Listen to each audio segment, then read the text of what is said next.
Bienvenidos a este precioso chalet en el Vedad de Torrente. Tiene 755 metros de parcela que rodean la casa, con porche, barbacoa, algunos árboles frutales por la parte de detrás. Tiene un sótano y acceso a garaje.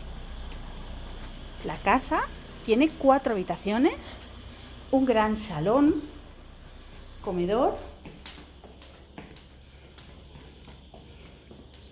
muy amplio, muy luminoso, con dos grandes ventanales, uno un poquito más pequeño, una escalera estilo ibicenco que sube a una terraza todo lo que es la planta de la casa.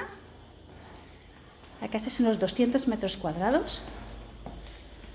Aquí tiene el lavadero y ya accedemos a la parte interna de las habitaciones. Una amplísima cocina office. Casi todas las habitaciones tienen doble ventana.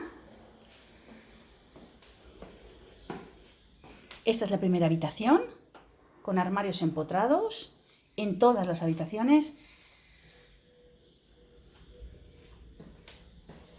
Ya accedemos a lo que es la segunda habitación. Hay 2 habitaciones con baño en suite completos. Esta es con ducha.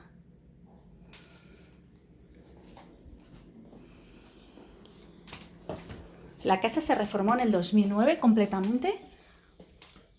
Esta es la segunda habitación de matrimonio con baño en suite también.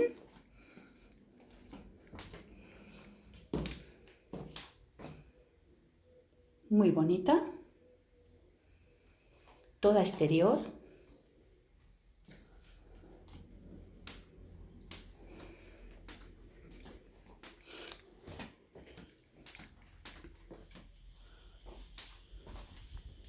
Y ya la última habitación, también con cama de matrimonio, doble ventana, armario empotrado,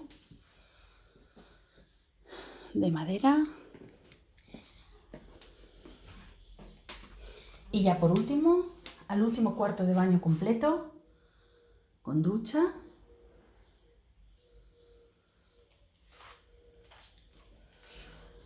Todo en una planta y accesible. Estaremos encantados de enseñárselo. Muchas gracias.